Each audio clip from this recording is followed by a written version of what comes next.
Vous allez voir, c'est la situation du dopplériste qui ne voit pas l'iliaque. Donc je travaille au CHU de Bordeaux, au sein du service du professeur Coufinal.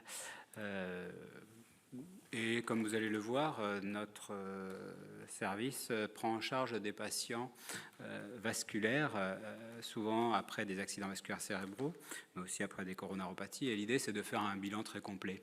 Et je vais commencer par un cas clinique très simple. Nous avons un patient de 50 ans qui a fait un AVC sylvien droit. Il avait un déficit du membre inférieur gauche initial. Il a récupéré. Et on le voit pour ce bilan un petit peu complet. Et là, il nous parle d'une faiblesse du membre inférieur gauche pour des distances de 500 mètres. Comme vous en souvenez, il avait présenté un déficit du membre inférieur gauche en rapport avec son AVC auparavant.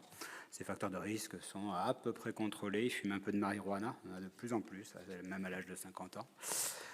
Et il bénéficie d'IPS que vous voyez ici, qui sont normaux, 1,02 à droite, 0,92 à gauche.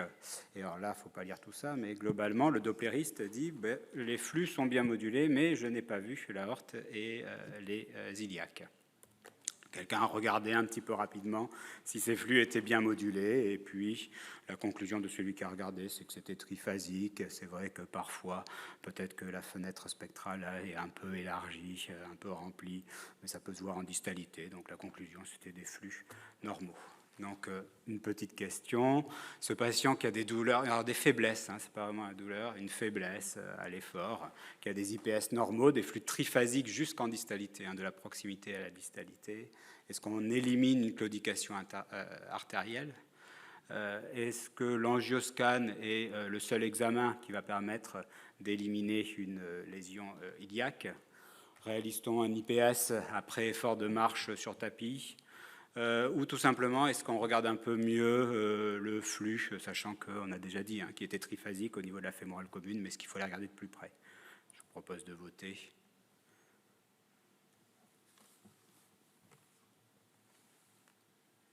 Il faut démarrer le vote, pardon. Bon, juste pas longtemps.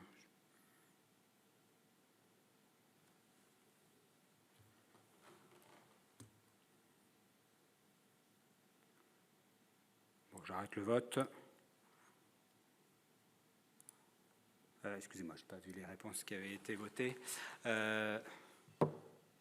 Donc, 40% ont répondu l'angioscanner est le seul examen qui pourra permettre de mettre en évidence une lésion iliaque. 60% ont dit qu'une mesure de l'IPS après effort sur le tapis de marche pourrait être efficace. Et 20%, une analyse complémentaire de l'artère fémorale commune n'apportera pas grand-chose. Alors voilà, en fait, moi, j'aurais plutôt... alors, ce n'est pas tout à fait ce qui était prévu. Premièrement, l'angioscanner est le seul examen qui pourra permettre de mettre en évidence une lésion iliaque, certes, mais ayant un retentissement à l'effort, ça va être un petit peu plus compliqué. Moi, j'aurais insisté sur la mesure de l'IPS après effort de marche et j'aurais réalisé, alors là, il y a eu une erreur, c'est une analyse complémentaire de l'artère fémorale, va nous apporter quelque chose. J'aurais regardé à nouveau cette fémorale commune, et vous le voyez ici, la fémorale commune droite est certes triphasique, la fémorale commune gauche, je vous l'accorde, est triphasique. Je vous rappelle que nous sommes dans la situation où le patient a une douleur à l'effort du membre inférieur gauche, et vous faites le Doppler, vous ne voyez pas l'iliaque, vous voyez la fémorale commune, ça doit vous arriver souvent. On peut regarder d'un petit peu plus près et au-delà de voir ce côté triphasique, on peut regarder l'ascension tensionnelle, on peut comparer le pic de vitesse entre la droite et la gauche. Et cette étude, qui est une parmi tant d'autres, elle a juste le mérite d'être un petit peu plus récente, mais c'est des éléments qui ont été analysés surtout dans les années 80-90. Globalement, sur la fémorale commune, on peut aller regarder quelques éléments au-delà du flux triphasique, au-delà de la phasicité du flux, pour déterminer s'il y a une lésion iliaque. Et parmi trois critères qui sont temps d'accélération, pic de vitesse et modulation, on entend par modulation flux continu, flux biphasique, flux monophasique ou flux triphasique.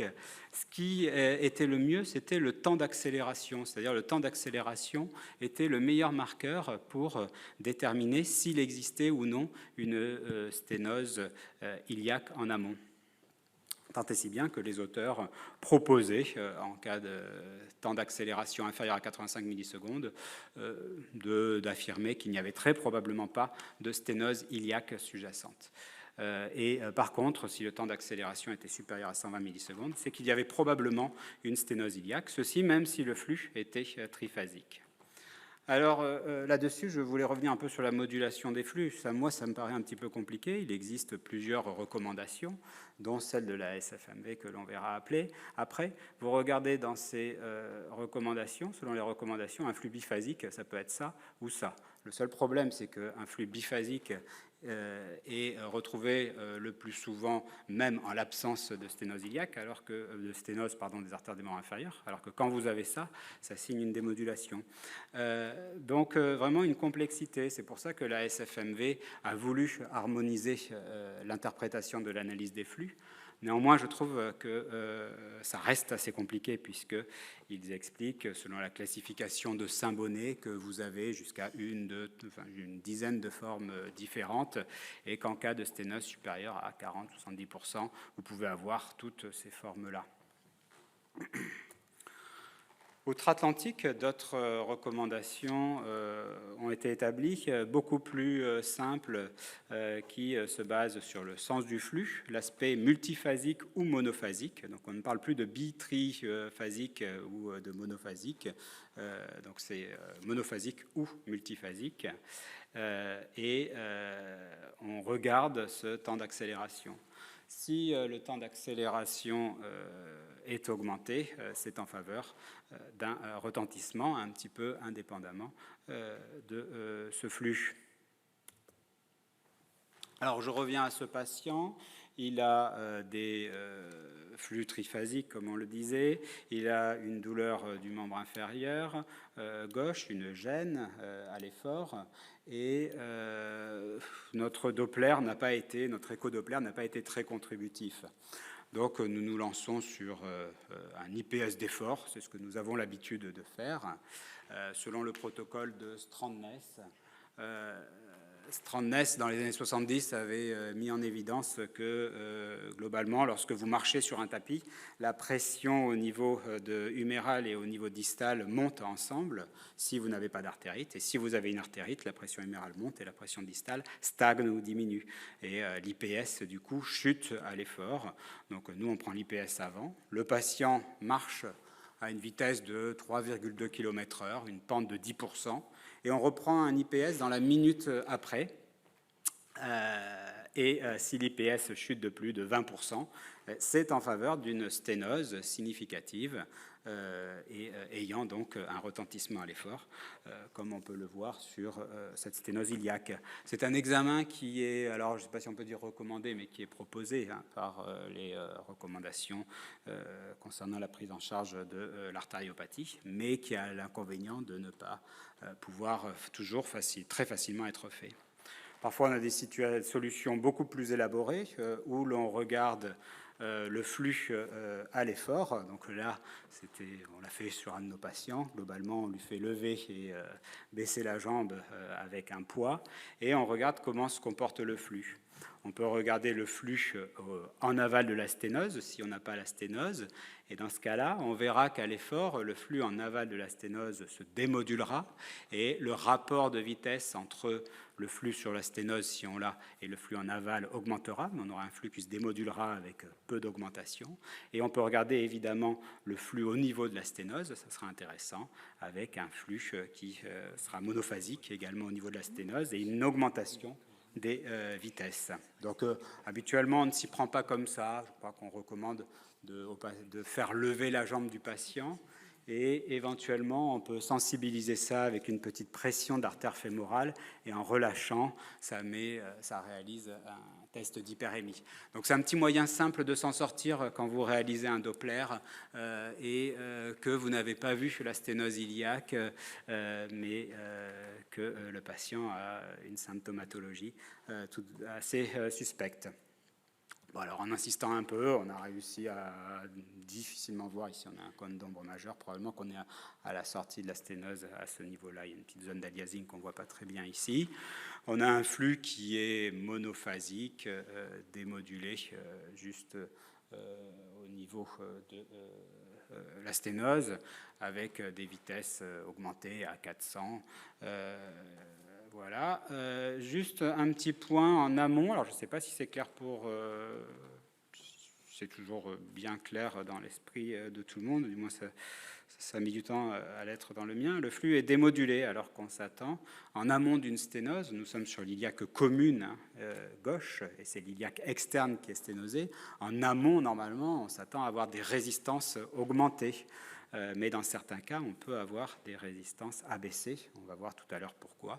Et là, cette fois-ci, en aval de la sténose, on avait mis en évidence une démodulation. Alors peut-être que le Doppler n'avait pas été réalisé dans les mêmes conditions que le premier, où on n'avait pas vu cette démodulation en aval de la sténose iliaque. Juste pour rappeler qu'il existe des recommandations très claires pour l'évaluation du degré de sténose en Doppler. Ces recommandations varient un peu jusque-là. Donc là, ce sont celles de l'ESC. Elles sont parfois assez complexes à se mettre en tête, compliqué à se mettre en tête. Globalement, si vous avez un rapport de vitesse supérieur à 2, un aspect monophasique au niveau de la sténose avec une perte de la composante diastolique et un élargissement spectral juste en aval de la sténose, c'est-à-dire un petit épaississement de cette bordure blanche avec une perte de la fenêtre spectrale sombre. Dans ce cas-là, c'est que vous avez une sténose supérieure à 50%. Et pour les sténoses supérieures à 75%, on cédera de ce rapport de vitesse supérieur à 4, du flux donc monophasique avec perte de la composante négative. Et puis surtout, en aval, on aura des temps d'accélération qui seront augmentés et un flux monophasique également. Alors, est-ce que c'est vraiment important, 75-50% sur l'artériopathie oblitérante des membres inférieurs? Ce qui est vraiment important, c'est de déceler une sténose et de pouvoir dire cette sténose est responsable de la symptomatologie ou de l'ischémie. C'est surtout important, on verra bien entendu, si les mesures habituelles de traitement ne suffisent pas à améliorer la symptomatologie du patient.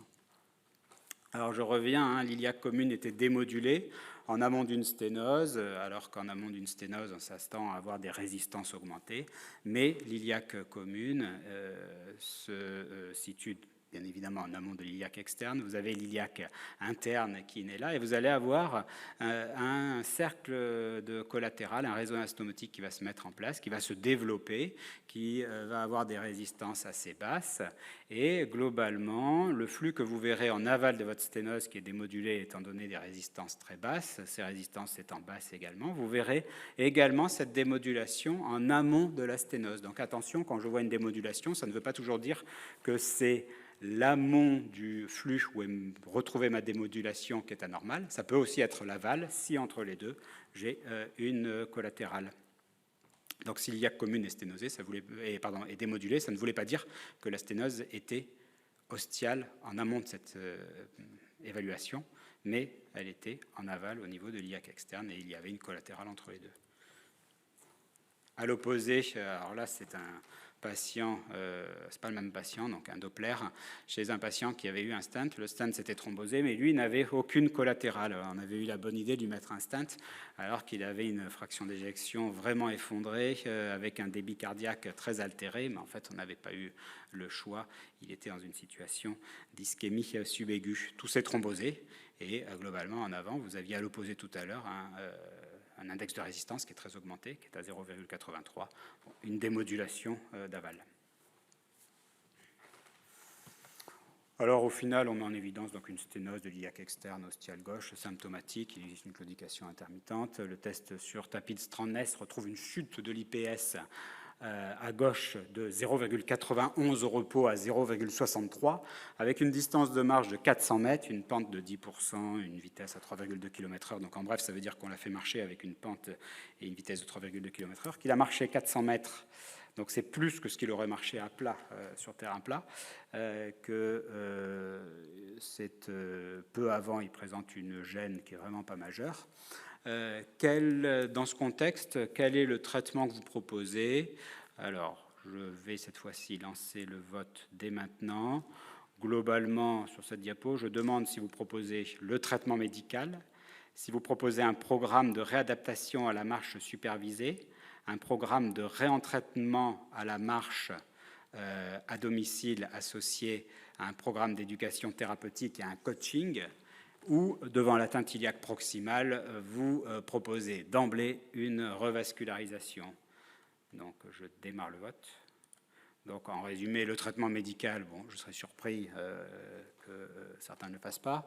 Est-ce que vous proposez un programme de réadaptation à la marche supervisée, donc dans un centre, le patient va aller dans le centre, un programme de réentraînement à la marche associé à d'éducation thérapeutique, mais ce programme de réentraînement à la marche à domicile, ou un coaching?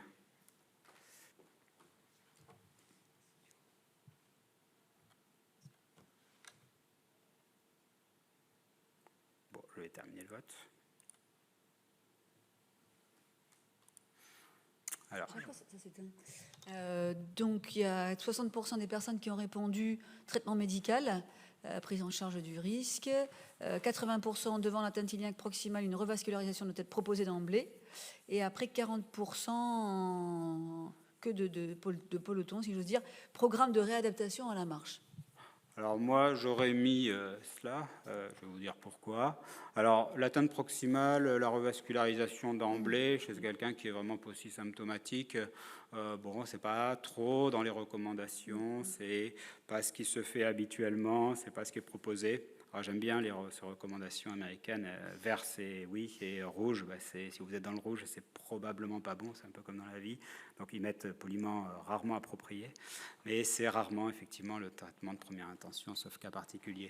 Le traitement médical, toujours. Alors, le programme de réadaptation à la marche supervisé en centre de réadaptation. Donc, effectivement, c'est ce qui est recommandé. Ça, c'est parfait.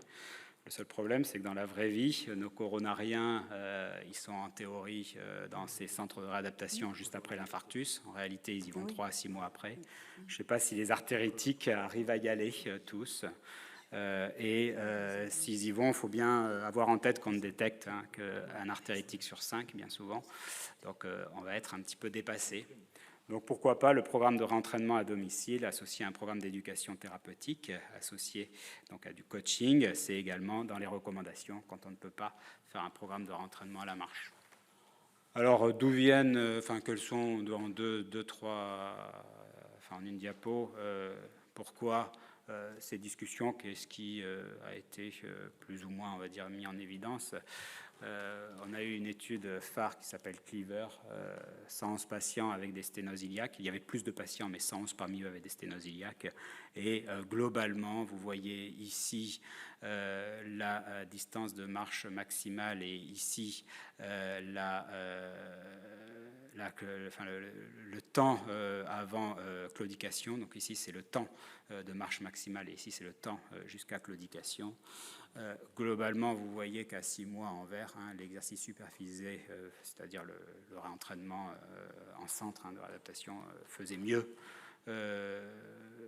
que le stent ou que le traitement en bleu, c'est le traitement médical seul. Ça faisait mieux donc sur la distance totale, le temps total de marche, ça faisait mieux sur le temps. Donc ça faisait pareil sur le temps jusqu'à claudication. Et à 18 mois, c'est ça le plus important, ça se maintient, parce que là on n'est qu'à 6 mois, évidemment, il faut travailler au-delà. Donc à 18 mois, ça se maintient. Donc c'est vraiment une étude phare qui a montré que la réadaptation associée au traitement médical, bien sûr, faisait probablement mieux ou aussi bien sur long terme que la revascularisation plus traitement optimal. Alors on peut se demander si réadaptation plus traitement optimal plus revascularisation fait mieux que réadaptation plus traitement optimal. Donc sur le long terme, c'est pas évident. Possiblement qu'il y ait un discret signal sur un bénéfice de l'association des deux. Quant au programme supervisé à domicile, maintenant on a quand même quelques preuves, notamment si vous associez par exemple une thérapie cognitive comme l'avait fait McDermott dans l'étude Goals, globalement, vous avez une amélioration et qui se tient sur le long terme à condition de réaliser un vrai programme. Hein. Je ne dis pas que c'est conseiller aux patients de marcher, c'est vraiment le mettre dans un programme. Donc évidemment, j'en parle d'autant plus facilement que nous en avons un à Olévêque. C'était une présentation qu'on avait faite au JESFC. Nous mettons nos patients artéritiques à M0 dans le programme. Ils bénéficient d'éducation thérapeutique, d'ateliers personnalisés, c'est ça qui est important. Ils ont un coaching téléphonique, c'est-à-dire on les appelle après avoir mis en place le parcours de marche qu'ils réalisent et puis on voit un petit peu comment ça se passe. Et on les évalue à 3 mois, on les évalue à 12 mois, on les a réévalués à 24 mois avec des moments où on les revoit, mais on les revoit très ponctuellement, hein, c'est pas 3 fois par semaine. Et globalement, on a des distances de marche qui sont très nettement améliorées, multipliées par 2 sur la distance absolue de marche et multipliées par 3 sur la distance de première gêne. Donc des très bons résultats. Bon, ce patient a une évolution favorable. Ses habitudes de vie ont été changées. Le problème, c'est que quand je le revoyais, il était vraiment devenu sportif et il était gêné pour le petit footing, pour le ski. Le Doppler n'avait guère changé. Le scanner mettait en évidence cette sténose très subocclusive, on va dire, de l'iliaque externe. Nous avons réalisé une angioplastie et nous l'avons recontrôlée à distance. Bon, une situation assez classique, le patient va bien. Et là, juste pour vous montrer que la fémorale commune et l'iliaque primitive gauche, je suis en train de la charger, vous voyez, elle est redevenue triphasique. Elle n'est plus démodulée comme elle était avant l'angioplastie. Donc là, nous sommes en amont de la lésion. Hein, et en aval, bien entendu, c'est triphasique avec un temps d'accélération qui est probablement un peu plus court qu'il n'était auparavant. Voilà. Donc tout ça pour dire attention à la sténose iliaque. Elle peut être bien compensée au repos et donc le simple Doppler où l'on ne voit pas l'iliaque et on se contente de la fémorale commune. Attention, dans ce cas-là, il faut vraiment analyser le flux de la fémorale commune avec attention.